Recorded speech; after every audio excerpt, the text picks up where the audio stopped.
This is CSU Hell's Bells. We are leaving the weekend with 3 Callahans and a bid to nationals. This is Mr. Spider Monkeys and Mike Ball. We love you. We are celebrating our win. See you in Milwaukee, Mike Ball.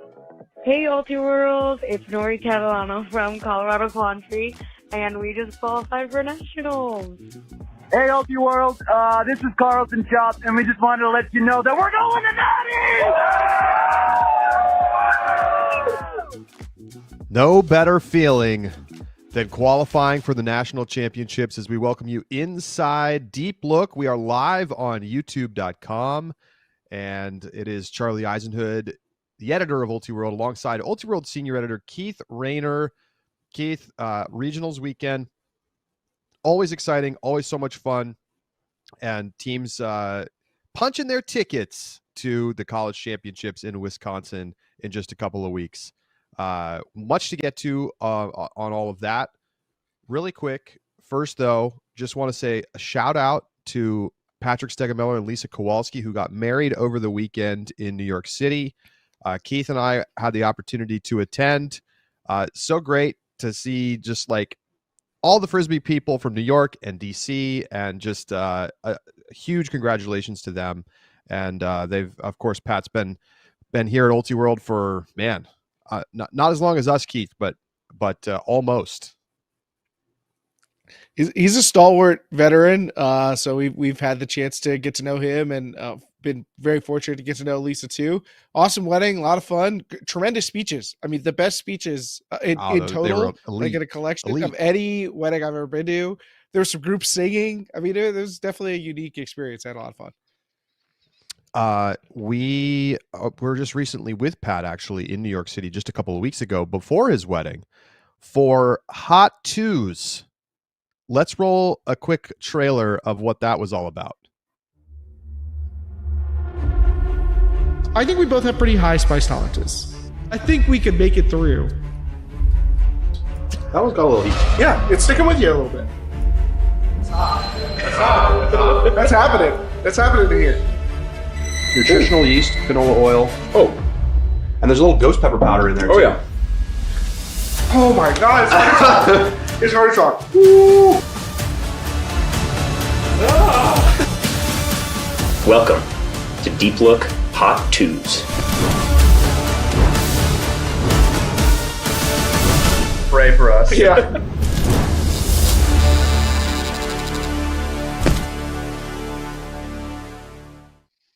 Indeed, available now for subscribers.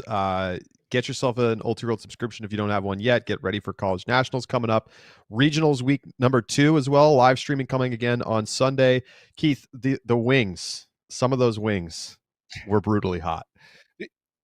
Yeah, you gotta warn me when you're gonna roll that trailer, because I may have some feelings bubbling up that I wasn't prepared for while hosting the show. I still have the number 9, the like second hottest hot sauce. It's like not far away from me now, but it was hot wings, hot sauces. The wings were pretty cold by the time we were eating. Like, they were not fun to consume by the end of that challenge, but you know, that's part of the joy of it.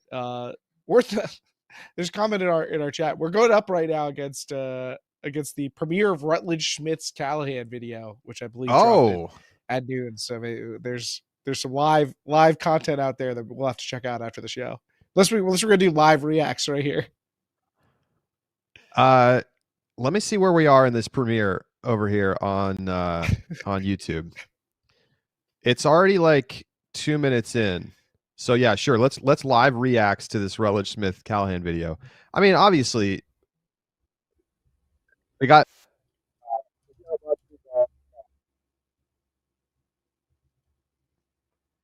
the guy's a beast. He's got a real chance to win this, don't you think? You sure? I mean, he's got the Dark Side brand behind him, and Dark Side has a history of high quality video, so I know he's going to have that. And he's a fun player. I've jokingly said nuts for ruts on the show a couple of different times, so I hold to that. I really enjoy watching him play. Seems like a solid video. I'll have to go back and watch the whole thing, but we're going to keep it moving right now. The whole thing. Yeah. We are ready for our trivia question of the week. Let's do it.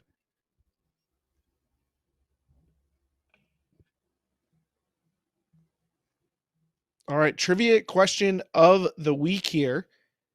Charlie, it's UFA season. We've got our debut. And I was at the New York Empire game, and they had some history made there, the longest winning streak in league history with the Empire, 31 games. So I was looking back at a little history. I mean, the league's got its sense of it. So I wanted to go through, Charlie, the top 10 scorers. That's combined goals and assists. I want to see how many of the top 10 all-time UFA leading scorers you can name. What do you think? So this is you think you combined hold up goals there? and assists. Combined goals and assists. Okay, well, Cameron Brock. Surely He's he's number in the one top on the 10. list. Very nicely done. He is. I wasn't sure if he'd be number one in combined. By a lot. I knew he was number one in goals, but I wasn't sure about scores. Okay, I will think while you tell us a little bit about Sunset Lake CBD. For sure. Got to talk about our friends over at Sunset Lake. Now, Sunset Lake CBD is a farm that prioritizes sustainable and quality products. They use organic fertilizer and sustainable farming techniques, which minimizes their carbon footprint. There's no pesticides or herbicides used to grow their hemp plants, and they use integrated pest management, where the good bugs take care of the bad bugs, to help take care of their farm product. Hemp flowers are high quality because they're all sun grown. That's a lot of nature to help make sure you're getting high quality products. I'm actually going away from nature today. I'm going to be hopping on the train and go down to New York City to watch the New York Knicks at Madison Square Garden in the NBA playoffs. I've never been to MSG. I'm super pumped, but NYC stresses me out a little bit. So I'm gonna have some relaxed gummies on me. New York City does stress me out. You're standing in the line to get on the subway. You don't know where you're going. Everybody behind you gets super impatient. Do I have a Metro card? Is this the right Metro card? I got to print out a new one. It's not taking my card right now. The machine's in a different language. It's stressful in there. So I'm gonna have some relaxed gummies to keep me nice and chill. Why is the machine in a different language? So because there's so many different languages. People are. I might have pushed the wrong button. The person before me pushed the wrong button. I don't know, man. But I'm getting worked up just thinking about it. Just the pressure of having that line of people behind you, and they're New Yorkers. They don't want to wait anymore. But I gotta take my relaxed gummies early so that I'm hyped up for the game. But I gotta be in a good mood going in. Now you can get some awesome products like the relaxed gummies to help you chill out, or the hemp and arnica salve to help relax your muscles, whatever you need from Sunset Lakes. And you can use our exclusive discount code DEEPLOOK. That's all one word, DEEPLOOK. You'll get 20% off your order. You just got to go to sunsetlakecbd.com and let them know that we sent you. Sunset Lake CBD, farmer owned, Vermont grown. All right, so our trivia question of the week. We're starting to get some guesses in from folks who are putting in their picks for top 10 all-time scorers. That's combined goals and assists in the UFA. Number one is Cameron Brock. Cameron Brock with a nearly Wayne Gretzky level of lead. His goal total alone nearly exceeds all other scorers in total. So that's impressive. Shout out to Central Cam Brock. Division fraudulence. No, I kid. Cam Brock is a legendary AUDL player. I think I can call him an AUDL player, right? Because he left the league before it was the UFA. I guess he's still playing. Yep. Is he still playing this season? He did leave the league. He rejoined the league. He's on the other podcast that they got. So you can check out Cam Brock. You want to hear from him. All right. I think I can get a few of these. Okay, so okay, hit me. I'm gonna go. Okay, so I'm gonna take some easy ones here. Ben Yacht.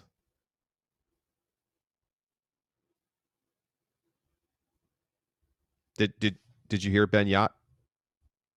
Yes, Ben Yacht. He's number 2 overall. Okay, number 2 overall. So I've got the top 2. That's great. Let's see. I think Jeff Babbitt, I believe, is in the top 10. I don't know if he's enough assists. That is incorrect. Okay, no Jeff. Kevin Quinlan. Not even close, really. Okay. Yes, Kevin Quinlan coming Too out much of the D-line. chat. There's a Kevin Quinlan selection. Kevin Quinlan definitely in there. He is number 6 overall. Okay. Travis Dunn. Travis Dunn at number 7 overall. Let's go. Okay. Let me think. Who's been in the league a really long time? Rowan. Rowan is a decent guess, but he's outside of the top 10. Damn. Pavel surely with his assist numbers is going to be up there. Shout out to Griff Supreme in the chat. Also picked Pavel. Pavel just on the edge. He's at number 9. So I have like 4 or 5 left here. Yeah, you've got 1, 2, 6, 7, and 9 right now. Is Oscar up there? He probably is. He actually is surprisingly high, but he's just behind Rowan, so they're like in the 15 slot. I think I'm gonna have to give up here. Otherwise, I'm just gonna be thinking too much. And yeah, well, the chat's got you with 1. Number 3 overall, Goose Helton. Oh, Goose, of course. And then you got to keep thinking about those guys who played for a long time at Indy indoors, because Keenan Plew is number 4 overall. And Rick Gross is number 11, so he just missed the count. And then you've got Cam Harris, number 5 overall in Toronto. And Max Shepard, number 8, and Matt Smith. I thought you might get to Matt Smith. I could have guessed Matt Smith. I could have guessed Matt Smith at number 10. Okay, so that's your full rundown. I mean,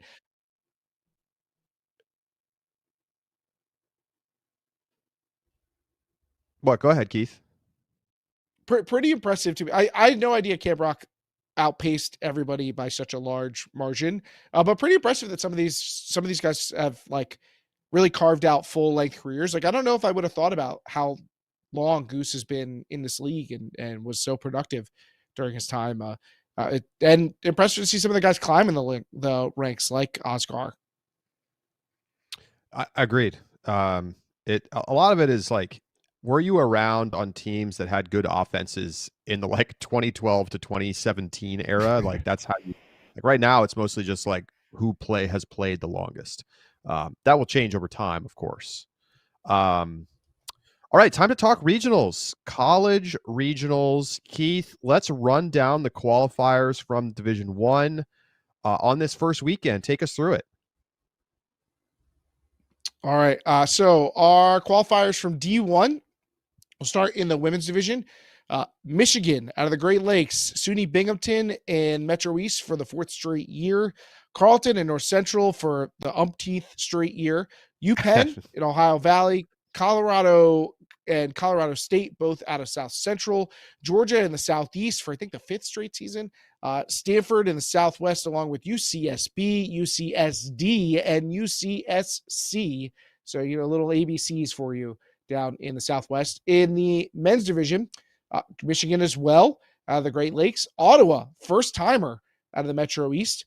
Minnesota and Carleton in North Central, Colorado and South Central, along with Texas and Wash U. Georgia in the Southeast, Alabama Huntsville with their first D1 qualification. They have been to D3s, but first time at D1. Cal Poly Slow, and in dramatic fashion, at the final moments of the curtain close, Cal gets in there in the men's division as the second Southwest team. Well, let's take a look at this Cal game. I mean, this was the game of the weekend. I was lucky to be on the broadcast on Field Pass for this one. And it really looked like UC Santa Cruz was going to win the game. And Santa Cruz was up 5 at one point right after halftime. And they were up 10-6 with, not that much time remaining on the clock. And they ultimately lose to Cal 11-10, giving up a 5-0 run straight to lose it. And so I just, what a comeback for Cal. Gritty performance, great defense down the stretch. UC Santa Cruz had multiple opportunities and were just unable to punch it in. A couple of ill-advised high blading throws with a crosswind. I mean, they're gonna, some of those are gonna haunt them because they really should have won the game. They had a lot of chances. Their O-line had the disc in the red zone at least 3 times in that stretch of 5 goals. But how about Cal? Dexter Clyburn hitting the huge upwind shot, and they get the job done. Yeah, let's actually take a look at the final point.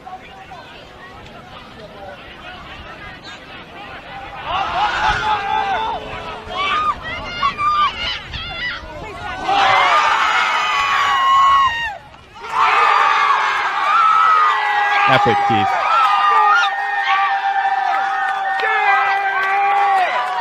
I mean, wow.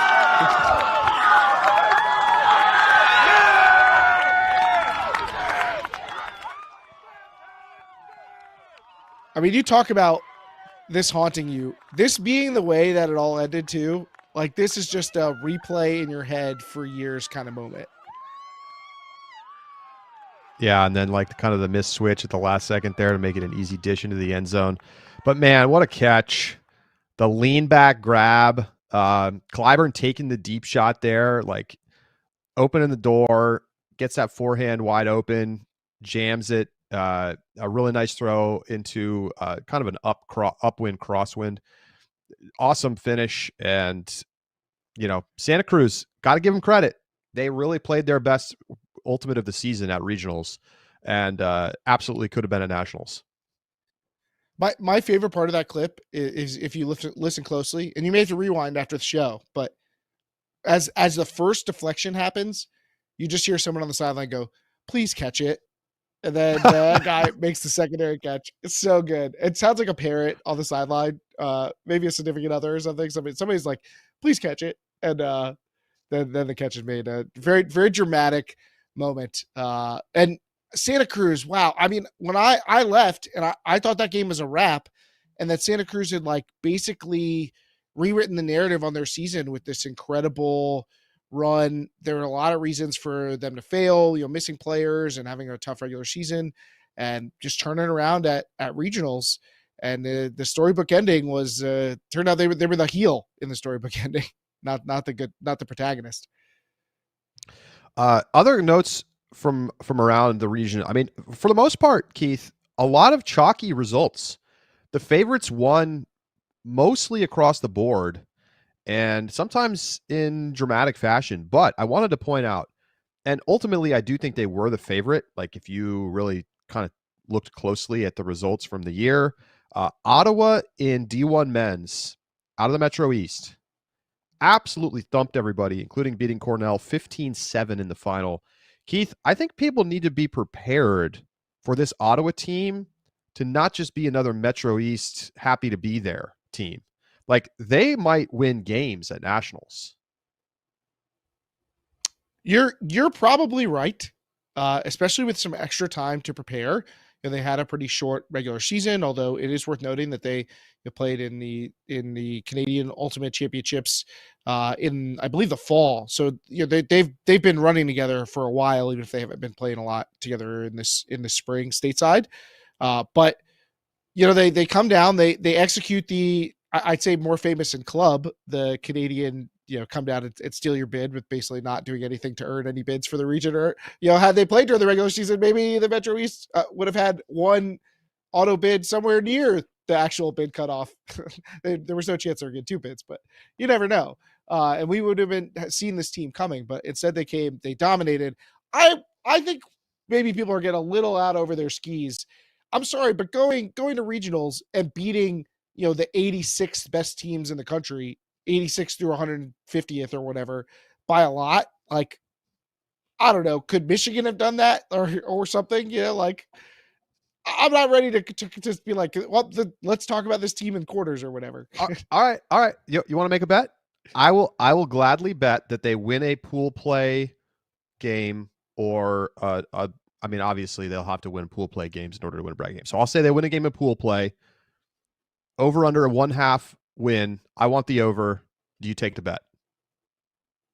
Wait. Over 1.5 wins No, 0.5. or a half win? No, A so half win. I think that they could be on. I think that they could be. What we saw from SUNY Binghamton last year in the women's division, I think is probably where I think this team could be / closer to their ceiling. So that was a 1-win SUNY Binghamton team last year. So I think they're about there. But I think that they could win that game and miss the bracket altogether. You want to bet on them making the bracket? How about that? What's bracket mean? Pre-quarters? Pre-quarters, yeah. Got to make it out of their pool. That's definitely like it's a hard call with almost no information about the team. So much is going to depend on their pool. Let's come back to it when we have their pool. Okay. How does that sound? Well, we'll note this one. I can't. How did I become the Metro East hater? I don't know how this happened. I don't know. Maybe You're a real hater, UConn though. in the men's division, and they got knocked out in like pre-quarters or something. Tough scene. Carleton able to get past Wisconsin 15-10 in the second place game to go. So no real drama in the North Central on that front. The Carleton women absolutely destroying. Penn getting the win 15-11 over Pittsburgh. I think that was one of those games we were really thinking like, who's the favorite? Like it's not super obvious, but I think ultimately we ended up both picking Penn. Did we not, Keith? We did, and I think that Penn was by the end of it was a pretty sizable favorite. And I thought Penn and Pittsburgh both looked pretty comparable. It was a windy game, very zone based. So Penn able to punch in a couple of upwinders when they needed it, but it was very, back and forth with the occasional big break or a pair of breaks, as it were, for some of those upwinders. So definitely congrats to Penn. They certainly earned it. But I thought Pittsburgh looked the part. Like it wouldn't. They are to me like one of those teams that won't be at nationals that could have been there and found some success. What else stands out to you from the first weekend regionals? Well, I mean, I stay focused on the Metro East. We did get another SUNY Binghamton Yale showdown in the women's division, and Yale went up in that game. And early on, like it looked like they had a chance to run away with it. Like they went up 2-1.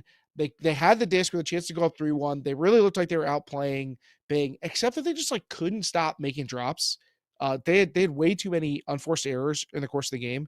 And also the game was basically like, it is reductive, obviously, to say that it was Jolie Krebs versus Wilhelmina Graf. They basically didn't guard each other almost at all. It was a lot of zone, but they did throw or score almost every goal in that game.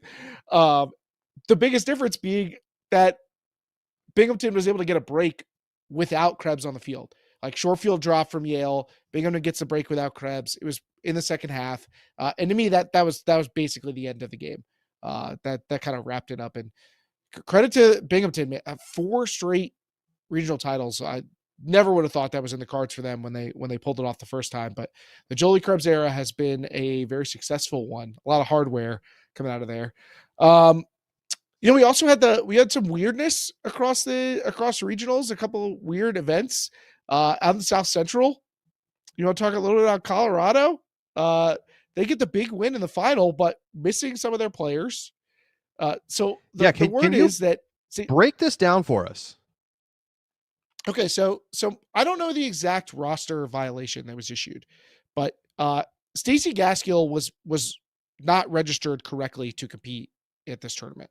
I don't know if she was on their series roster and not their event roster, or if she was on their regular season roster and not their series roster. I don't know what the issue was. There was some piece of paperwork or some database she was supposed to be in that she wasn't.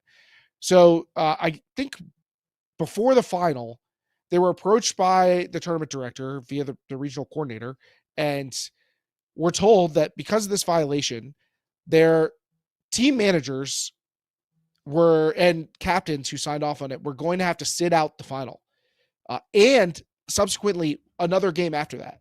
So they played the final down 4 players, including Chloe Phillips and Emma Williamson, who weren't competing. Their coaches were not there at regionals. Maybe their coaches might have advocated for a different strategy or advocated to them about the regional coordinator position. I don't know.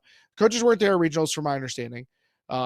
So, this is a team it was in a bit of a pickle, weird situation to go into the final. They also don't have Abby Gillick, who's probably one of their top players. They go out, they crush in the final anyway, but because those players also have to miss a subsequent game, they're going to have to sit their first game at nationals. So pay particular attention to what Colorado's schedule looks like at nationals, because their seeding could matter a lot for deciding their schedule. If they have to play a top team or a really important game, doing that without Chloe Phillips and Emma Williamson is a tough task. So weird stuff going out in Colorado. They're currently 8th in the rankings. I think there's a chance they could move up a spot because Tufts lost to Northeastern, right, at sectionals. That game will factor in. Whether that will be enough, along with the results from Colorado regionals, to have those teams flip-flop when they're currently about 60 points apart, hard to say. But either way, they're probably going to be a 2 seed in their pool. And the question is, like, what is their first matchup? You know, do they get the 5 seed first? Right. Probably no big deal. If they get the 3 seed first, they might lose that game, a game that they would normally probably expect to win. So I totally agree. What's crazy, I just looked it up, Keith. Stacey Gaskill is not on their sectionals roster, or conferences, excuse me. And I believe the new rules in college are that you have to have everyone that you want to play at any point in the postseason on your conference's roster, whether or not they play. So I'm guessing that's where it came up. And what's kind of surprising to me is that they even allowed this to happen at all, USA Ultimate. Because I thought they were like being so strict about this. Like, if you don't have somebody on their roster, then they can't play. So I feel like, honestly, it feels like a break for Colorado to even be able to have this happen, to be able to play with Stacey, if indeed that is what happened. She definitely played and played well. There's part of me that's like, okay, if you know you have to miss 2 games and you're about to play the final against Colorado State, and if you lose in the final, you're going to have to play a WashU team that you bageled in semifinals. Do you just throw the final so that you can get the suspension game out of the way at the end of regionals? That would have been crazy. Yeah, you're going to lower in seed, obviously, at pool. I don't know. That's convoluted. But I think it's this better. Is the Lakers trying to phone it in the play-in. I think it's better to get the better seeding at nationals. I think you're not going to play the 1 seed first, but if you end up in a 3 or a 4 in your pool, then you might. I don't remember exactly what the scheduling at nationals is for pool play games, but interesting stuff. There also was and David asked a good question in the chat. Why was this not noticed and enforced prior to the final, like during conferences or at the beginning of regionals? I have no idea. I mean, we should really ask USA Ultimate about what the heck is going on here. But that is wild. That is wild. I don't know. I don't know the exact details, or even how things are supposed to work exactly. But it is weird. It's like this. There's a bunch of things that you're like, why did it go this way exactly? But. Southeast, pretty impressive performances from Georgia in both divisions. Alabama, Huntsville, never should have doubted they would easily qualify. I mean, they had no problem ripping through this tournament. They defeated Tulane 15-10 in the game to go. They did get kind of rocked by Georgia in the final. I'm not sure how tightly they substituted in that game. I would imagine that they probably took their foot off the gas a little bit when they were down and prepared for that game against Tulane. But I mean, those 2 teams have been the class of the region all season. Yeah. Speaking of Huntsville, can I take a moment to shout out the runner-up in the Southeast in the women's division? Alabama Huntsville makes the final. They kind of get ran out by Georgia in the beginning. They did fight back in that final. But somebody in our Discord pointed out that last year, like, you look at this team's record last year, they were at regionals getting crushed by like Tennessee, by UT Chattanooga. They outside of a game against a B team, they like scored like 10 points at at regionals last year. Now they're in the final this year. You weren't ostensibly that far away from both Alabama Huntsville teams qualifying for D1 nationals, which would have been ridiculous. So shout out to that team. I wonder what their staying power is going to look like, or if it's kind of just they have a great senior class or some extra pickups or whatnot, but impressive to see them do so well. And the kind of story you might miss out altogether if you're only paying to like the nationals picture. Sure. Keith, should we run down our picks real quick? Because I feel like that's kind of the next stop here. Southwest, Stanford, UCSB, UCSD. I think all you, me, and the subscribers had that. You and the subscribers went with Santa Cruz. I took Davis, so I take an L there. But overall, like pretty much a fairly expected weekend. Like the upsets that I picked mostly didn't pan out. Yeah, like you said, there was a lot of chalk. So not really any key upsets to look at, which makes it so if you veered off the path, like in South Central where I picked WashU over Texas, that didn't really work out.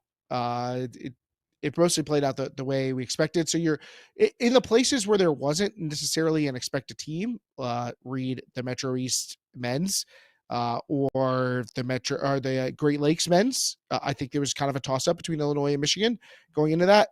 Those ended up being kind of defining regions for how our pick scores are going to shake out. We don't have to do the entire grades. Just want to point out a few notable hits and misses. Keith, you hit on Binghamton, but went with the Yukon men in Metro East. I mean, way off, Keith, way off.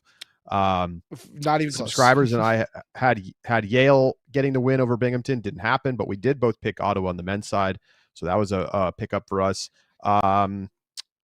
Subs going with Ohio State in the women's division. Did not work out for them. Penn, comfortable victory there. And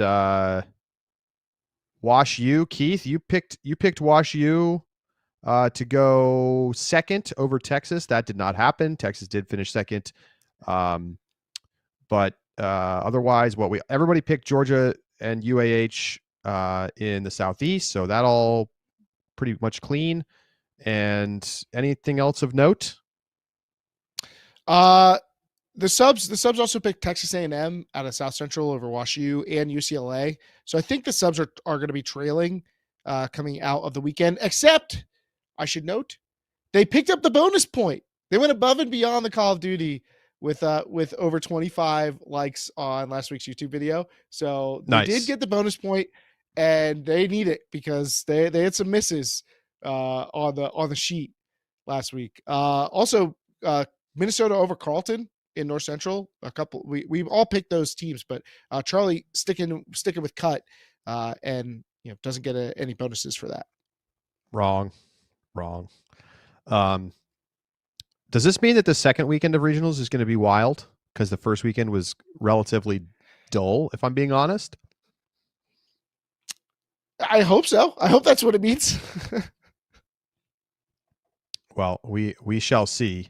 Let's turn our attention to this second weekend, and we'll go in alpha order again, Keith. So we'll begin over in the Atlantic Coast. Obviously, UNC will be the heavy favorites for both divisions, and the real question is going to be who's going to get that second bid out of the AC men's. I'll let you make your case. You presume I'm taking UNC to advance first, and you presume correctly. I do presume. Okay, I will be taking UNC, and there's plenty of reason to believe that there's not going to be chalk in this second spot.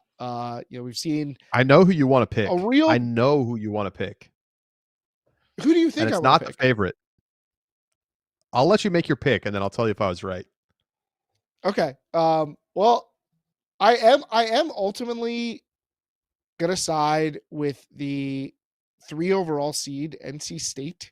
the number 2 team, I'd say, by most estimations, coming into the weekend. I am going to side with them.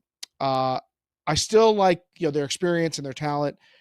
Guys like Sean Wiles and Suhas Badaraju are seasoned vets, kind of anchoring that team. So I like that. I think that they have come far enough from being the team that we used to know as a team that could choke a lot at regionals. They've got enough W's on their belt that, like, I don't fear that as much. So I'm sticking with NC State. I'm not going to put too much stock in the conference's results. Although I will say, Wilmington scares me because that team, when they catch fire, is kind of a nightmare. They're like a whole other ball game when they're clicking. It's not all the time when that's happening, but like they play at like almost like a quarters team level when they are hot. So they're scary, but I got to side with NC State. I'm surprised. You've been riding with this Wilmington team all season. I was sure you're going to pick them. And Wilmington beats NC State in their only matchup of the season at conferences, 13-11. I am kind of shocked that you don't want to take Wilmington. I am very much conflicted here because Wilmington has had some really good events where they've looked sharp. They win Eastern's qualifier going undefeated, looking good along the way, and they go to Easterns and they kind of get killed. And then they go back to conferences and they dominate everybody except NC State, who they beat by 2, and then of course they lose big to UNC. But like, I feel like I should just trust like you're saying, I'm not going to put much stock in conferences. I don't understand why you wouldn't put stock in conferences. I'm going to put stock in conferences. I'm going to pick Wilmington. I think we've seen that, like, sure, have they struggled against the best teams? Yes. Are they going to, if they get to nationals, will they do much there? No, they won't. They're not that good. But I just feel like with one game of sample at an important postseason event, why should I not just trust what I just saw? I'm taking Wilmington. Look, I'm here for you. I'm here for some spice. And like I said, I think this Wilmington team is scary. I still like this region. I mean, when you're talking about who I want to pick, I didn't know if you've been paying so much attention all year and noticed that I am in for South Carolina, but now I'm too nervous. They've shaken me enough over the season that I can't really get behind it. I also, maybe I should discount. I should account for the fact that NC State has a worse second round matchup. They have to play Duke, and Albert Yuan. I'm not counting on that upset, but it's not impossible. Like, I don't think UNC Wilmington's going to drop a game to Virginia Tech or Maryland necessarily, which almost feels like I'm trying to secure that that's going to happen by saying that it won't. Should be a dramatic regionals. I don't think either of these teams are locks to make it out of the region for sure. There are more challengers than just these two. All right, let's quickly, the subs also going with UNC in both divisions, and they've got NC State for the second men's bid. So once again, I'm going out on a limb. It didn't work out for me much weekend 1, but I'm gonna keep it going. We go to New England, Keith. 5 bids here in New England, 2 for the women, 3 for the men. Break it down. Oh, break it down, Charlie. This is a massive thing to break down. Say it so casually, like it's just going to be easy. Okay, so New England, like you mentioned, a lot of bids here, and if you're looking at in the women's division, I think Vermont's obviously the heavy favorite coming in. They've been really strong all season. Tufts going to be the second team. They're the second bid earner, and we've seen them go like toe to toe with UNC. It is. I think if you write Tufts off as a team that can't beat Vermont, that is sewn up for Vermont, then you're probably selling Tufts a bit short. But also, you got Northeastern in the mix. Northeastern beat Tufts at conferences, so now you got some new drama in the mix. You know, maybe you're really into your underdogs. You want to go for Brown. We don't quite have a tournament format yet, but these are the teams that everyone's going to be paying attention to. I think this would be a lot more exciting with a third bid, but still, there's reason to believe in the women's division. Yeah, I think I've got to go just straight chalk, like pre series chalk here. We go with Vermont and Tufts in that order. I know Northeastern beat Tufts at conferences, and I know what I just said about Wilmington, but I am discounting it a little bit. I just think that Tufts has been like very clearly the better team throughout the season by a lot, and that when the time comes, they're going to do well. I'm pretty sure I also heard they were missing a player, a starter or two for conferences.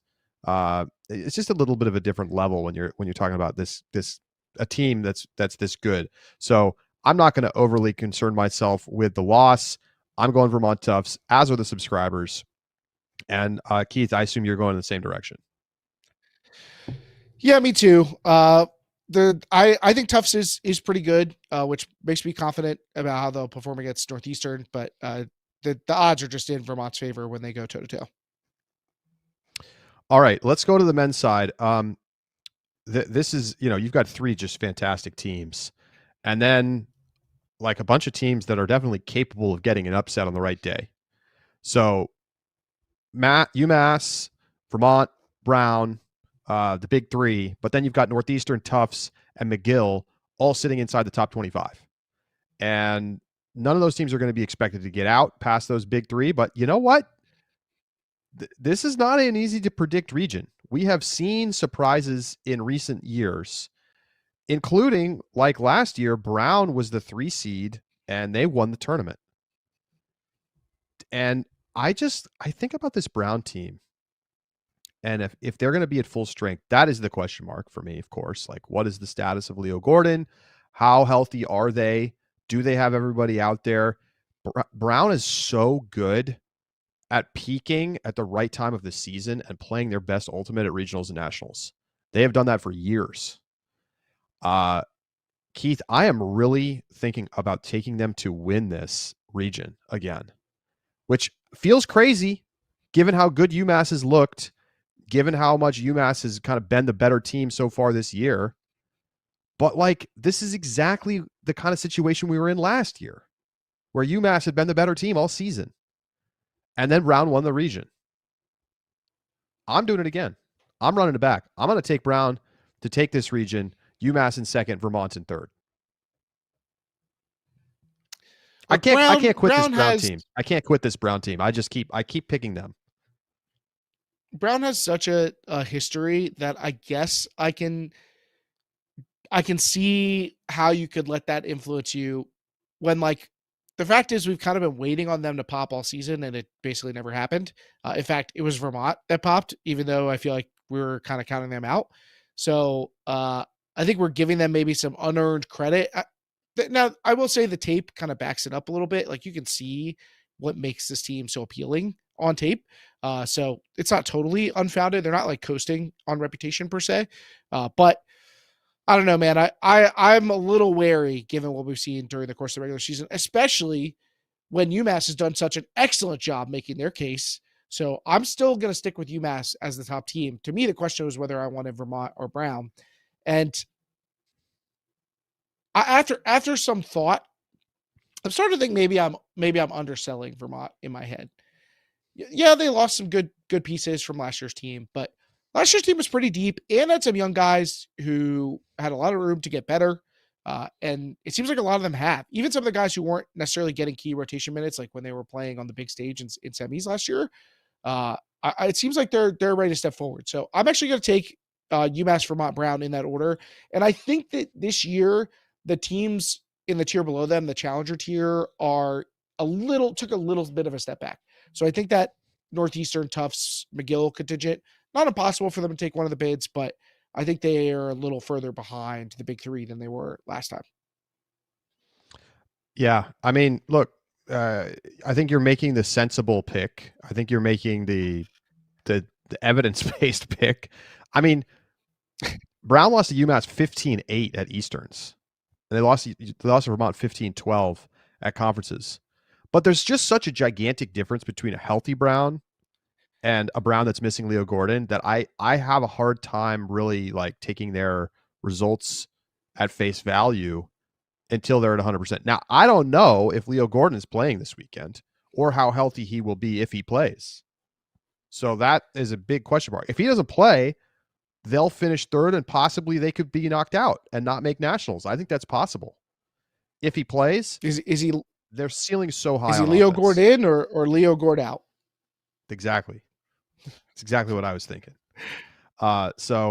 Subscribers are going chalk as well. UMass Vermont Brown, but hey, man, Brown was the 3 seed here last year. I'm telling you, we'll see what happens.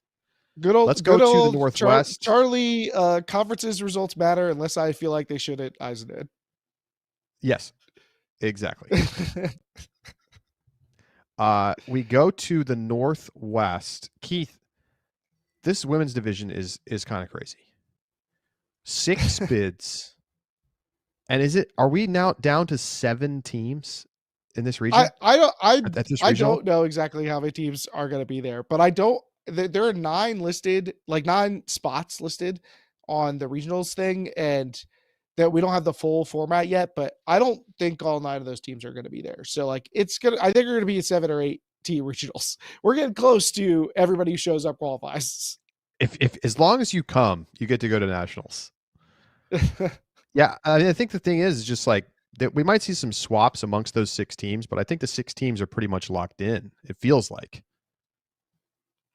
I agree. It feels really unlikely you're going to see a team outside, which is a strange thing to say. Like if you're showing up to a 6 bid regionals, like you'd feel like everybody should have a shot, but feels like it's pretty slim pickings. Maybe we're overestimating the likes of Utah, but they got some pretty good players. So I doubt it. Yeah, I'm just going to go ahead and go through my picks here. I'm going to take UBC to win this. They've been fantastic. I think that they are going to be very motivated to get a really good seed, possibly the number 1 overall seed. And so they kind of need to go out there and take care of business at regionals. Oregon has clearly been the second best team. I think they finished second. Obviously no BYU, so you got to keep that in mind. Washington for me is going to be the 3. I'm going to take Victoria as the 4, Western as the 5, and then it's just Utah, and there's nobody else. This is a very strange one. With BYU getting them the extra bid, it kind of takes all the drama out of this besides who wins. I know so many years we've seen Western versus UVic feel like it's deciding who's going to go to nationals, and instead it's deciding who's going to be 4th place in the region, 2 spots away from even potentially missing out altogether.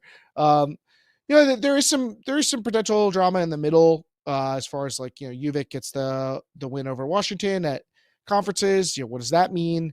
This Utah team, they've got Carly Atwell and Lily Terpstra, but what have they had to show for it? I wanted to pick them over Utah just because I think those are 2 great players, and we've seen so much success in the Utah scene development there, but there's not a lot of wins for me to get excited about.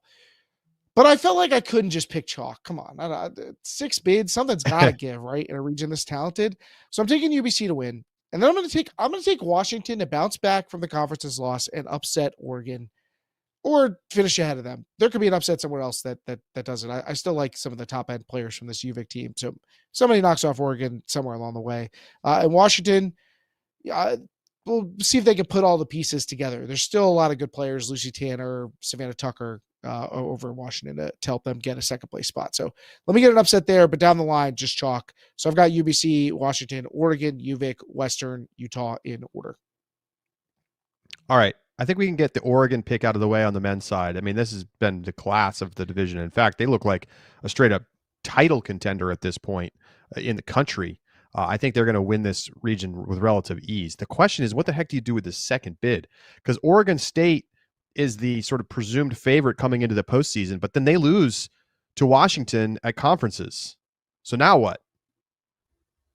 You could also look to the Utah schools if you wanted. I mean, I don't know where to go here. I think I'm going to just be like Jack Brown's a beast, and they're going to go back to nationals because they've been there before. And I was all prepared to pick Oregon State, and that I'm shook by the conference's loss.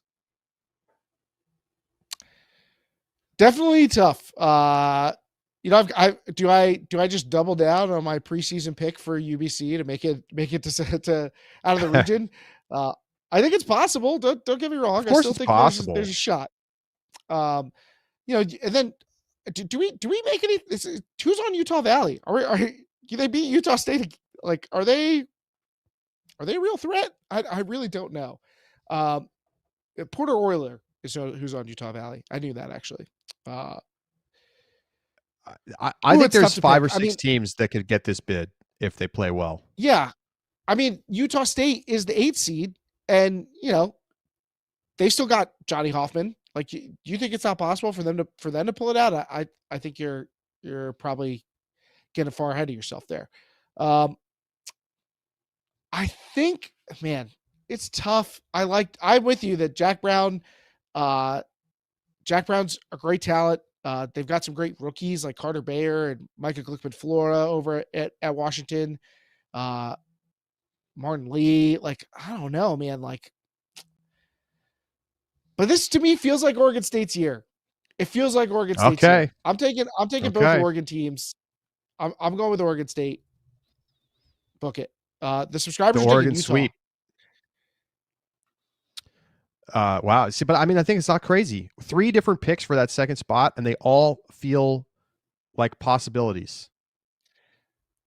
And there's multiple other teams that could still take that bid. It's going to be an absolutely wild battle for that backdoor bid. All right, let's move on to Ohio Valley men. The women played last weekend. Pitt and Penn State are your favorites.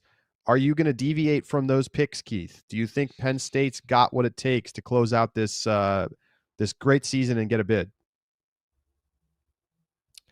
I do. I think Ohio, it's like closer to a coin toss than I think most people think, but I expect Penn State to finish it out over Ohio State. Me too. As do the subscribers.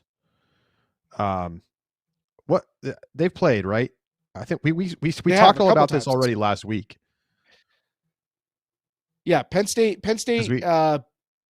lost to them by 1 or beat them on Universe once, and then beat them by more later. So they're pretty close together, I think, these 2 teams. All right. Do we have anything else, or is that it? I think that's it. That's it for regionals. All right. Well, there we go. So there's our picks in the books for regionals.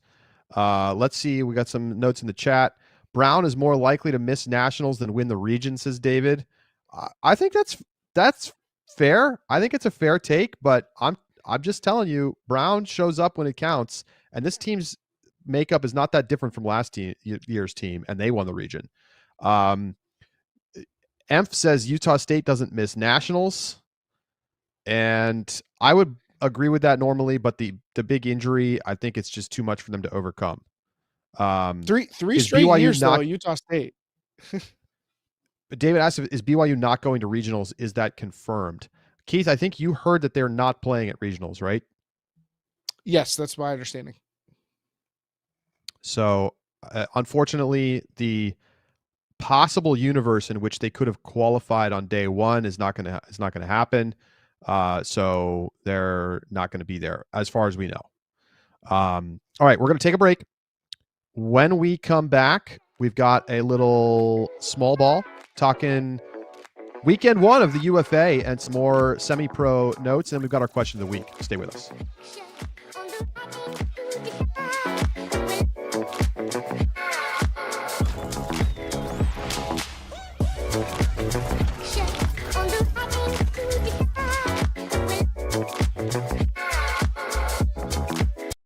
Hey, this is Robin Fennig.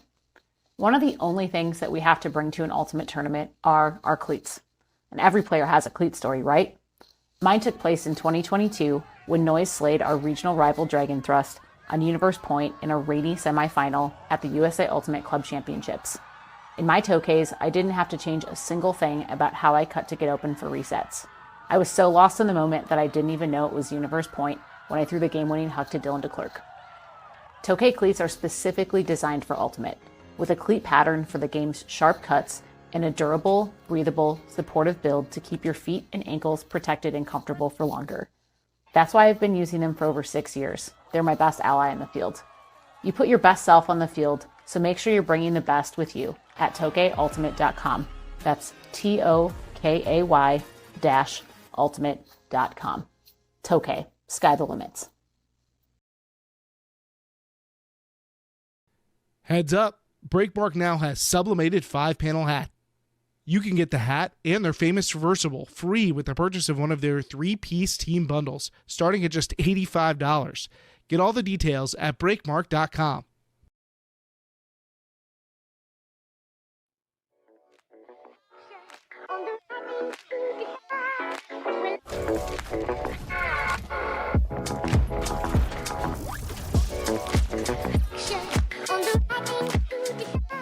Welcome back to Deep Look. Time to talk a little small ball about the semi-pro leagues, UFA week number 1. Keith, you were in the booth for Montreal and New York in New Rochelle. The New York Empire, as you mentioned earlier in the show, closing out their longest ever win streak at home for any UFA team with their win over the Royale. A game that finished close, but maybe didn't actually seem as close as the 18-16 scoreline. Felt like New York was in control for a lot of the way. Montreal following up on a close loss to Boston the night prior on the road. They put up a good fight. I think that they look like a solid team, but their coach noted that they were trying to jump on these big time teams early in the year when they hadn't really had all their chemistry figured out. So it's possible that his prediction could come to pass and those teams could improve more than Montreal does. But hey, I mean, they have their own new superstar in Toby DeCraney. So they came out and showed some interesting stuff too. I'll be curious how Montreal performs. There's a real chance that they could be in the fight for that third place spot in the division. I put DeCraney in my top 25 preseason players. I think I was the only person in the panel of folks to pick a top 25 preseason that had him in there. And I'm feeling smug about putting him in there. I mean, I knew his game would translate well to a UFA field from what we've seen of him in Europe. And he looked very comfortable right away out there. He had a monstrous layout block, I think late in the first half. Just an awesome play, and plus offensive player. I mean, he genuinely, they're going to have an outside shot at a playoff spot. I think it's a tough start to the season to have to play at Boston, at New York, but could they be that third team? It depends a lot, of course, on what happens with DC and with Boston. But if they can protect their home turf and win their home games in Montreal against potentially weaker lineups from like Boston, DC, even New York, they've got a chance. Indeed, and their attendance, you know, how their season plays out. I know that in the past years they've had some kind of like players come in and out of the lineup. You know, if they can have Jakob Brissett, and if they can get, you know, a pretty full schedule out of Will St. Pierre and Quentin Bonneau, like that'll be a big difference maker. As we know in the UFA, a lot of it depends on not just who's on your roster, but who's on your field, who's at the games. Let's hit some of the key notes from the weekend. Salt Lake winning the Super Series matchup with DC in Salt Lake. The big, kind of star game of week 1. The Shred picking up where they left off, Keith. I mean, they look really tough. Hey, you want to know who looks really tough? Will Selfridge. I mean, he was going off out 6 in Salt goals. Lake, and I guess that they learned that you know you got better be ready when these big time East teams come out, and they didn't let DC take control of this game. And Charlie, I gotta say, I'm a little worried about my preseason DC title pick right now. Feeling kind of skittish after what we just witnessed. Well, I guess why exactly? Because I don't really feel like it's that bad to go on the road week 1 and lose to a really good team in a hostile environment at altitude. Like, what was the spread on that game? Like, I think this is about exactly the scoreline I would have expected. It would have been a real statement for them to win the game, but I don't think a loss rules them out of being a great team this season. I don't either, but considering that what we're measuring them up against is the New York Empire, who they have to beat to even get to the championship weekend, And that team came out and kicked Salt Lake's teeth in last year in Salt Lake. I'm a little worried. That's fair. I think the concerns for me would be poor D-line conversion percentage. They were missing key D-line handlers. I will note they went 3 for 10 on break chances, and their huck percentage was bad. They were 2 for 10 on hucks compared to Salt Lake going 7 for 7. To me, that's altitude. It's an incomplete for me for DC. I think you were a little out over your skis picking them to win the title in the first place, but I don't think this game makes me feel like they're out of that conversation. That's fair. I mean, we also have to talk about like one of the most important results of the season. Houston 26-21 over Dallas in the first of what I assume is 15 matchups this year. Seems why do they play each other every week? It's absolutely nuts. Carolina did beat Atlanta pretty confidently in Carolina, but that to me that's the only other major result from UFA opening weekend. I think it's a little concerning for Atlanta to get their butts beat like that. Yeah. They 24-16. Yeah, they got kind of rocked Not ideal. by Alan Laviolette led Flyers. He is so good. +8, 6 assists. I mean, Holzmeier played well. He leads the team in goals, completions, and plus minus. I think he's fantastic. Let's see what happens when the teams meet again in Atlanta. It's week 1. Atlanta's going to get New York coming down soon. Yeah, that's next weekend. I shouldn't say next, this coming weekend. New York at Atlanta. I think it's a sneaky spot for Atlanta to get a win. New York it's going to be, these road trips are going to be a little tougher this year. Their team is not quite as deep. Let's see. The only other note that I would have, Keith, Seattle blowing out San Diego 28-14.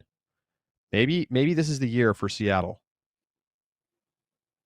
Where was that game played, Charlie? Yeah, I was in Seattle. I understand, but I just point it out.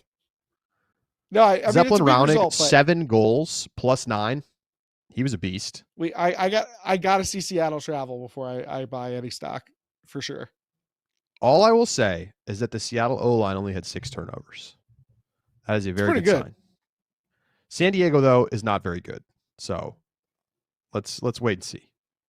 Okay, what else? What else we got, Keith? We got some. Let's head over to WL notes. Yeah, Western Ultimate League. Don't look now, Charlie, but San Diego lost, and they didn't just lose; they got wrecked by the Bay Area Falcons. So not too dissimilar from what happened when they took on the Tempest. So all of a sudden, are the Falcons the favorite to win this league? I mean, San Diego's got the best record; they're 4-1, but an 18-11 win for the Bay team. I mean, they're only 2-1 in their division, but those are 2 dominating wins over the ostensibly coming into the number 1 and number 2 teams in the league. And Bay Area crushed them. So I don't know. This is the most compressed league as far as parity as I've ever seen. I mean, there are 6 teams and any one of them feels like they could beat any other team on a given night right now.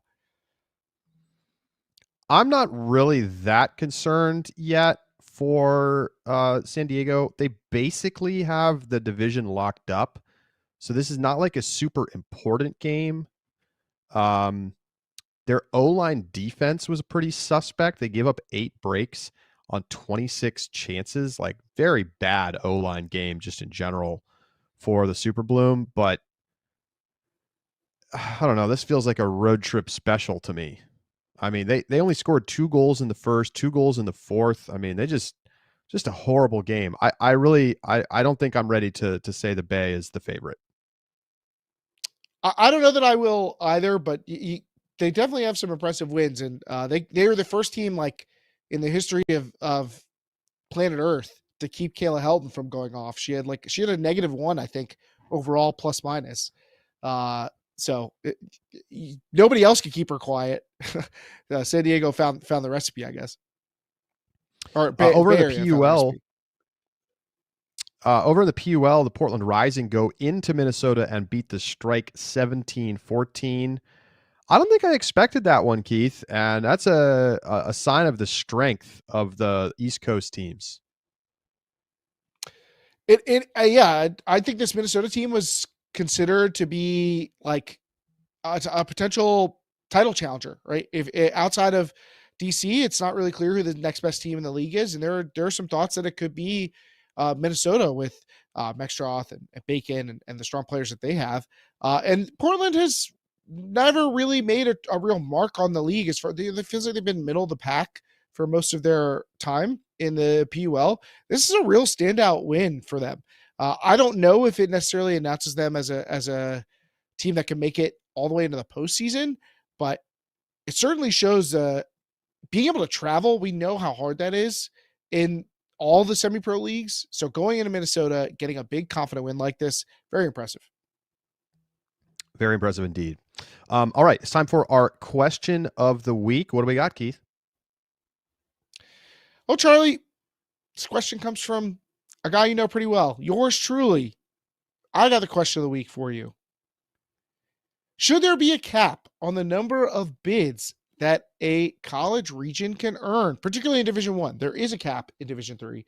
Should a Division I region, should there be a cap? Is 6, is 7, is 8 too many? What do you think? Well, presumably you're asking this question because the Northwest Women's have 6 bids. No, there should be no cap. What is the point of a cap? I mean, that would be my question. Are we really just going to let the weaker regions get to take more teams to nationals because we're like, oh, that 6 is too many for the Northwest, even though the teams from the Northwest clearly deserve to be at nationals and make the quality of the tournament better? I don't understand what the point would be.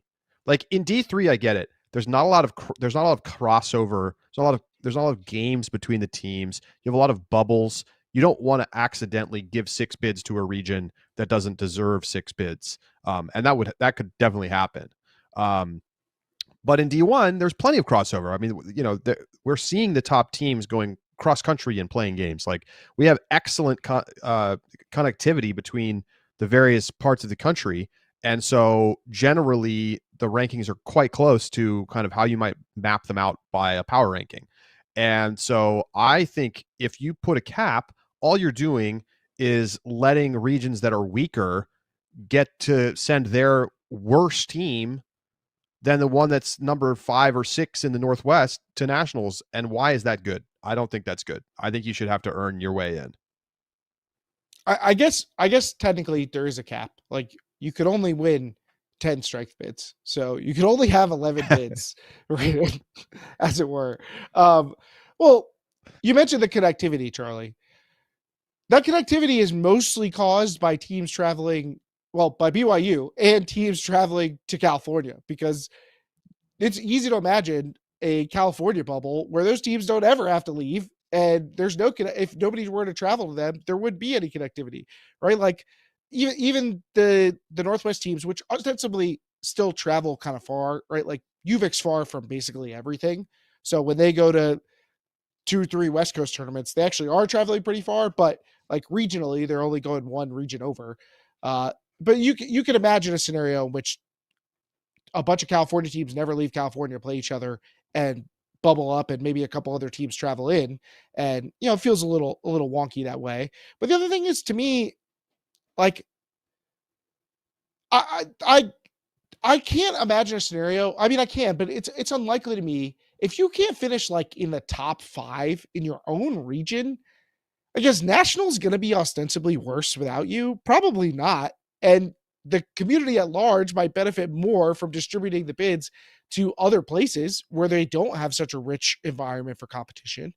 And I think there's some It's not about a rich environment for competition. Had, you still have to play well. Just because you're in the Northwest doesn't automatically get you a bid.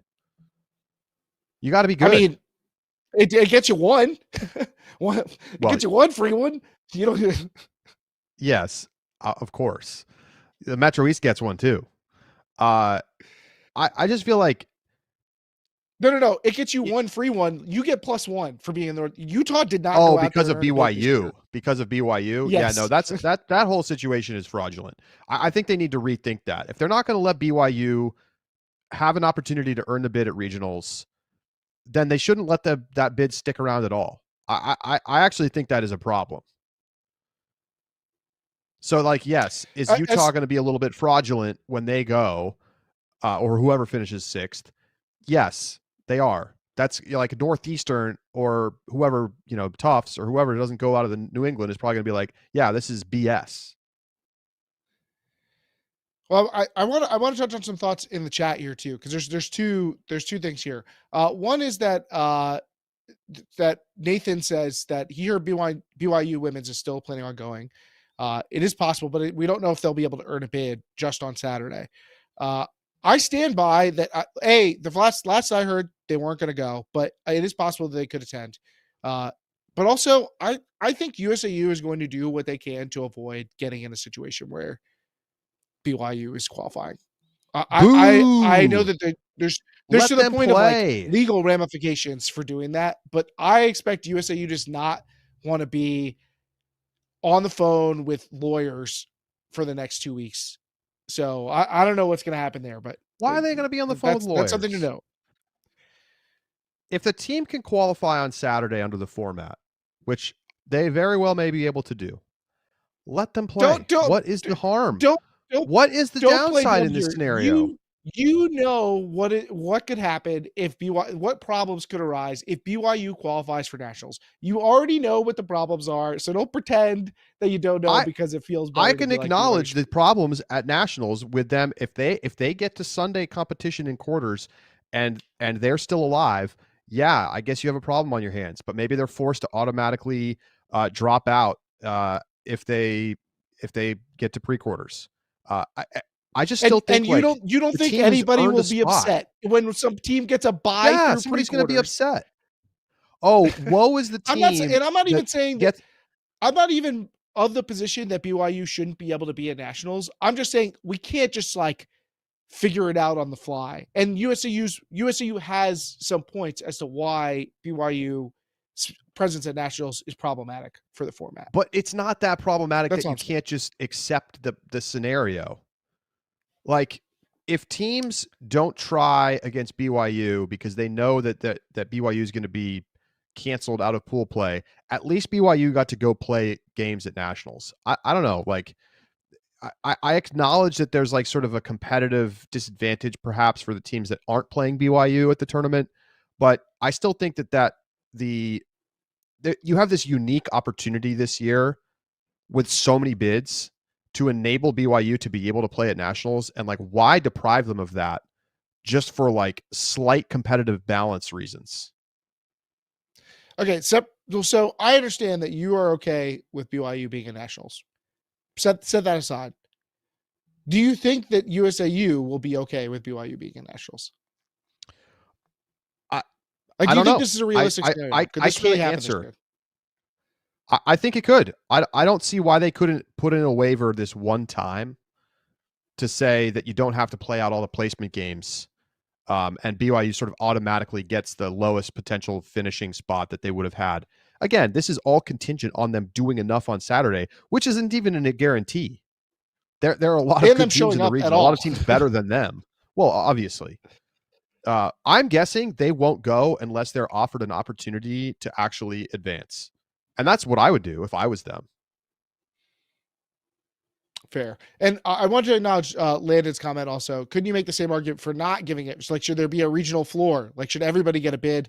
Charlie and I are both firmly in the every region should get a bid.